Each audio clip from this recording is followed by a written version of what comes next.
കോഡീഷന്റെ spoof ഉണ്ടായിട്ടില്ല, ആ skit എഴുതിയ ചേട്ടനല്ലേ? അതെ അതെ, ഷൈൻ റോജൊക്കെ വരുന്നെന്ന് പറഞ്ഞിട്ട് അതിന് വേണ്ടിയിട്ട് എഴുതിയ സ്കിറ്റാണ്. ഈ സുരാണന് വേണ്ടി ഞാൻ കണക്ഷൻ ആയാലൊരു കഥയുണ്ട്.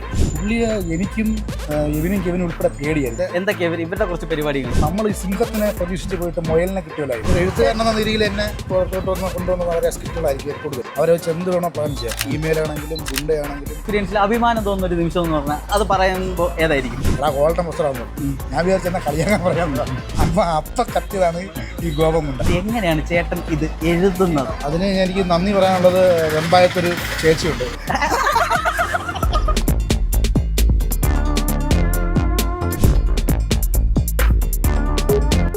ഹലോ ചേട്ടനല്ലേ വിഷ്ണു ഗോപാൽ? അതെ. നമ്മുടെ കെവിന് വേണ്ടി ബമ്പർ ചിരിയിൽ സ്കിറ്റൊക്കെ എഴുതി കൊടുക്കുന്നത് ചേട്ടാ. നമ്മുടെ ചാനലിൻ്റെ പേര് ഇറ്റ്സ് ഫ്രഷ് മീഡിയ എന്നാണ്. നമ്മുടെ പ്രോഗ്രാമിൻ്റെ പേര് ഹാൻഡ് മേക്ക് എന്നാണ്. നമ്മൾ സ്ട്രീറ്റ് ഇൻ്റർവ്യൂ ആണ്. നിങ്ങളെപ്പോലുള്ള ആൾക്കാരൊക്കെ ഈ പബ്ലിക്കായിട്ട് നമ്മളൊന്ന് ഇൻ്റർവ്യൂ ചെയ്യും. അപ്പോൾ ചേട്ടൻ എത്ര കാലമായി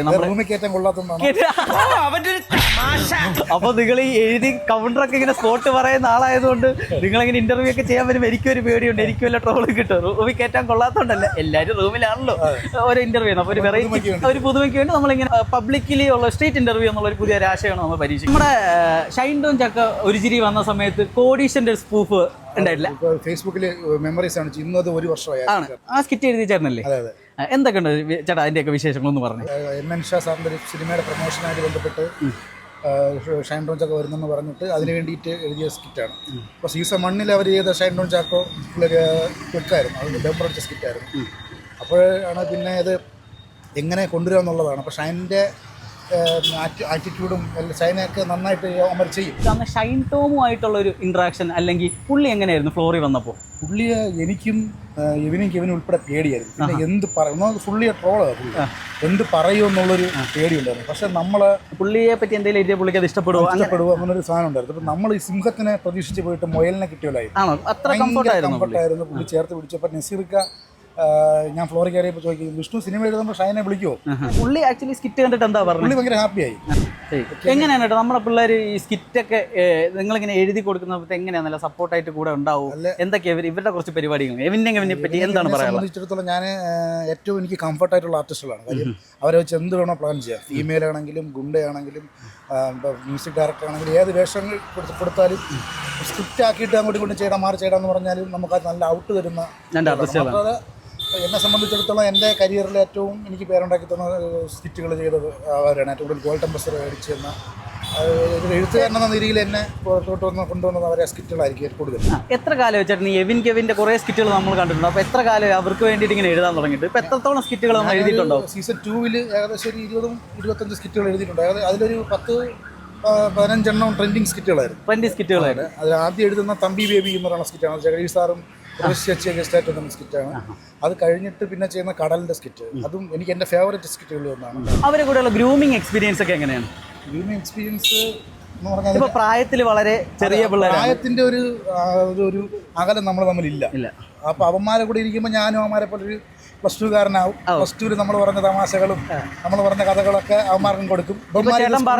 അവര് പറയുന്നത് നിങ്ങൾക്കിടയിൽ ഭയങ്കരമായിട്ട് കണക്ട് ആവും. അതെ, നമുക്ക് അങ്ങനെ അകന്ന് നിന്നാൽ കോമഡി വർക്ക് ചെയ്യുക എന്ന് പറഞ്ഞാൽ ഭയങ്കര പാടായിരിക്കും. നമ്മൾ ഏറ്റവും കൂടുതൽ എപ്പോഴും മിങ്കിൾ ചെയ്ത് നിന്നാലേ തമാശ വർക്ക് ചെയ്തെടുക്കാം. അതുപോലെ കംഫർട്ട് എന്നല്ല, കുറച്ച് നമുക്ക് കോൺഫിഡന്റ് ആയിട്ടുള്ള കുറച്ച് ആർട്ടിസ്റ്റുകളെ പറയാൻ പറഞ്ഞ ആരെയൊക്കെയാണ് നമ്മുടെ ലിസ്റ്റിലുള്ള? നല്ല ഔട്ട് വന്നിട്ടുള്ളത് ഷാജി വിനോദ്, ഷാജി മാവേലിക്കര വിനോദ്. നല്ല ഔട്ട് വന്നിട്ടുള്ള നല്ല ഔട്ട് മാത്രമല്ല അവരെ കുറേ സ്കിറ്റുകൾ സീസൺ 1 ട്രെൻഡിങ് ആയിരുന്നു. അതിൽ എനിക്ക് ഏറ്റവും ഫേവറേറ്റ്, എനിക്കൊരു പേരുണ്ടാക്കി തന്നത് ആൾക്കാരെ അടുത്ത് അവർ പരിചയപ്പെടുത്തുമ്പോഴും അല്ലെങ്കിൽ എന്നെ ഒരു പരിപാടിക്ക് പോയാൽ പരിചയപ്പെടുത്തുമ്പോഴും ഗോപൻ കുണ്ടയുടെ റൈറ്ററൊന്നും. അതായത് നമ്മുടെ ഷാജി മാവേലിക്കര വിനോദനൊക്കെ ചെയ്ത ഗോപൻ കുട്ടൻ ചേട്ടൻ തന്നെയാണ് എഴുതിയത്. അടിപൊളി.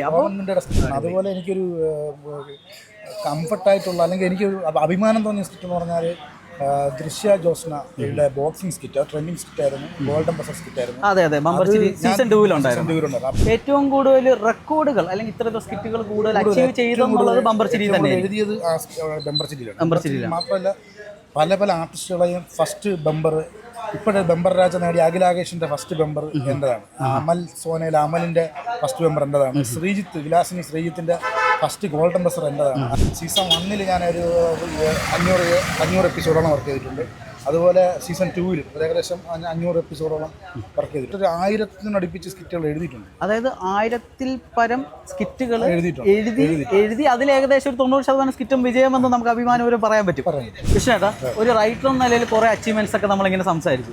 ചേട്ടന് ഇത്രയും വർഷത്തെ എക്സ്പീരിയൻസിൽ അഭിമാനം തോന്നുന്ന ഒരു നിമിഷം എന്ന് പറഞ്ഞാൽ അത് പറയുമ്പോൾ ഏതായിരിക്കും? അഭിമാനം തോന്നുന്ന നിമിഷം എന്ന് പറയുമ്പോൾ നമ്മൾ ഫോൺ വിളിക്കുമ്പം സുരായേട്ടനായാലും കോട്ടനസുർക്കായാലും മഞ്ജു ചേച്ചിയായാലും ആ വിഷ്ണു എന്ന് പറഞ്ഞ് ഫോൺ എടുക്കുന്നത് കേൾക്കുമ്പോൾ ഒരു ഭയങ്കര അഭിമാനം തോന്നും. ഇത്രയും വലിയ ആർട്ടിസ്റ്റ്, നാഷണൽ അവാർഡും ചട്ടവടക്കം ഒരുപാട് മേടിച്ച ആർട്ടിസ്റ്റുകൾ അവരിൽ നമ്മുടെ നമ്പർ ഉണ്ടല്ലോ, നമ്മളൊക്കെ കൊതിയോടെ കണ്ട ആർട്ടിസ്റ്റുകൾ നമ്മളടുത്ത് അങ്ങനെ സംസാരിക്കുമ്പോൾ ഭയങ്കരമായിട്ട് സന്തോഷം തോന്നും. സുരാണ്ണനെ പരിചയപ്പെട്ട് സുരാണ്ണൻ പിന്നെ കുറേ നാൾ ഞാൻ സുരാണ്ണൻ്റെ കൂടെ ഉണ്ടായിരുന്നു. സുരാണ്ണൻ്റെ അനിയനെ പോലെ അല്ലെങ്കിൽ കൂടെ ഉണ്ടായിരുന്നു. വളരെ പ്രതീക്ഷയോടെ ചെയ്തൊരു സ്കിറ്റ് ചീറ്റി പോവുകയും അത്ര പ്രതീക്ഷയൊന്നുമില്ലാതെ നമ്മൾ ചെയ്തൊരു സ്കിറ്റ് വലിയ റേഞ്ചിൽ ഹിറ്റ് ആവുകയും ചെയ്ത ഏതെങ്കിലും ഒരു സന്ദർഭം ഉണ്ടായിട്ടുണ്ട്? ഇത് ചീറ്റു എന്ന് പറഞ്ഞാൽ ഇതൊരു 15 ഉള്ളെന്ന് പറഞ്ഞ് ഞാൻ ചെയ്ത സ്കിറ്റായിരുന്നു ഗോപമുണ്ട. അപ്പോൾ അത് എന്താണെന്ന് പറഞ്ഞാൽ അതൊരു ഞാൻ അന്ന് എൻ്റെ വെഡിങ് ആനിവേഴ്സറി ഗോപമുണ്ടയുടെ. അപ്പോൾ ഞാൻ നേരത്തെ വീട്ടിൽ പോയി. അപ്പോൾ കൊറിയന്നൂർ ഞാൻ എൻ്റെ വൈഫിന് വിനോദേട്ടൻ ഞാൻ എൻ്റെ വൈഫിന് ഒരു വാച്ച് മേടിക്കാനായിട്ട് ഗിഫ്റ്റായിട്ട് വാച്ച് മേടിക്കാൻ ആറ്റിങ്ങിൽ നിൽക്കുമ്പോഴാണ് കൊറിയന്നൂർ വിളിച്ചിട്ട് പറഞ്ഞ് വിഷ്ണു 5 പറഞ്ഞു. അപ്പോഴും എൻ്റെ മനസ്സിലാണ് 5 കിട്ടാണ്, അതൊരു 15 ഉണ്ടല്ലോ, എന്ത് പറ്റി എന്ന് പറഞ്ഞിട്ട് പറഞ്ഞ് എടാ ഗോൾഡൻ മസ്റ്ററാന്ന് പറഞ്ഞു. ഞാൻ വിചാരിച്ച എന്നെ കളിയാക്കാൻ പറയാമെന്നതാണ്. പിന്നീടാണ് ഈ ടെലികാസ്റ്റ് വന്നപ്പോഴാണ് അത് ട്രെൻഡിങ്ങും. ഷാജിയാണ് എവിടെയെങ്കിലും പോകുമ്പോൾ ആൾക്കാർ ഗോപംകുണ്ട എന്ന് പറഞ്ഞ് വിളിക്കുന്നത് കാണുമ്പോൾ അത് ഭയങ്കര സന്തോഷമാണ്. ഈ ഗോപംകുണ്ട ആയാലും എവിൻ്റെയും കെവിൻ്റെയും പല പല സ്കിറ്റുകളായാലും അപ്പോൾ ഇതിലൊക്കെ ഈ പേരുകൾ എങ്ങനെയാണ് നമ്മൾ സെലക്ട് ചെയ്യുന്നത്? ഗോപംകുണ്ട അല്ലെങ്കിൽ ഗോതമ്പുണ്ട, ഈ തമാശ പേര് കിട്ടിയ ഒരു കഥയുണ്ട്. അപ്പോൾ ഈ ഫസ്റ്റിൽ ഷാജിയണ്ണ തുടങ്ങുമ്പോഴേ ഒരു കൗണ്ടർ വേണം, ഇങ്ങനെ പേര് പറഞ്ഞൊരു സാധനം വേണം. അപ്പോൾ എന്ത് പേരിടുമെന്ന് പറഞ്ഞ് വിളിക്കുമ്പോഴാണ് എൻ്റെ മാമൻ എന്നെ വിളിക്കുന്നത്, ഗോപൻ, അമ്മയുടെ സഹോദരൻ വിളിക്കുന്നത്. അപ്പം കത്തിയതാണ് ഈ ഗോപമുണ്ട. മാമൻ്റെ പേര് വെച്ചിട്ടാണ് അത്. എങ്ങനെയാണ് ചേട്ടൻ ഇത് എഴുതുന്നത്? അതിന് എനിക്ക് നന്ദി പറയാനുള്ളത്, വെമ്പായത്തൊരു ചേച്ചിയുണ്ട്, ഷഫിന എന്നാണ് ചേച്ചിയുടെ പേര്. KSF-ലാണ് വർക്ക് ചെയ്യുന്നത്. ആ ചേച്ചി മാസം പൈസ അടച്ചില്ലെങ്കിൽ എന്നെ വിളിക്കും. അപ്പോൾ നമ്മൾ ആ സാധനം ഉണ്ടാക്കി കൊടുത്തേ പറ്റും. പിന്നെ വേറെ എന്തൊക്കെയാണ് നമ്മുടെ പുതിയ പ്രൊജക്റ്റുകൾ? എങ്ങനെ സിനിമയുമായിട്ടുള്ള സമീപനമൊക്കെ എങ്ങനെ? 1-2 ഡയറക്ടേഴ്സ് ഈ സ്കിറ്റുകൾ കണ്ടിട്ട് എന്നെ വിളിച്ചിട്ടുണ്ട്. അപ്പോൾ അവരുടെ കഥ പറഞ്ഞ 1-2 പേര് കൺവിൻസിങ് ആയതുകൊണ്ട് ടെലിവിഷനിൽ നിന്നിട്ട് ഇവിടുന്ന് മാറി നിൽക്കാൻ പറ്റാത്ത കുറച്ച് പ്രശ്നങ്ങൾ. സിനിമയ്ക്ക് വേണ്ടി നിൽക്കുമ്പോൾ അതിൻ്റെതായ കുറച്ച് സാമ്പത്തികവും സമയമൊക്കെ എടുക്കണ്ടേ. അപ്പോൾ അതെടുക്കാൻ പറ്റാത്തൊരു സിറ്റുവേഷൻ ആയതുകൊണ്ടാണ് തൽക്കാലം ടെലിവിഷനിൽ തന്നെ പോകുന്നത്. സിനിമയിലും വരും. വിഷ്ണു ബ്രോ, നിങ്ങൾ ശരിക്കും പുലിയാണ് കേട്ടോ. നിങ്ങൾ എങ്ങനെയാണ് ഈ കൗണ്ടർ ഉണ്ടാക്കുന്ന, സ്കിറ്റ് ഉണ്ടാക്കുന്ന കാര്യങ്ങളൊക്കെ പറഞ്ഞു തന്നു. ഒരു രക്ഷയില്ല. തുടരെ നിങ്ങൾ ഓരോ സ്കിറ്റുകൾക്ക് വേണ്ടി ഞങ്ങൾ വീണ്ടും വെയിറ്റിംഗ് ആണ്. എന്തായാലും കുറച്ച് സമയം നമുക്ക് വേണ്ടി മാറ്റി വെച്ചതിൽ ഒരുപാട് നന്ദിയുണ്ട്. അപ്പോൾ ഇനിയും നമുക്ക് ഉടനെ വേറെ പരിപാടികളൊക്കെ ആയിട്ട് ഉടനെ കാണാം. Anyway thank you so much.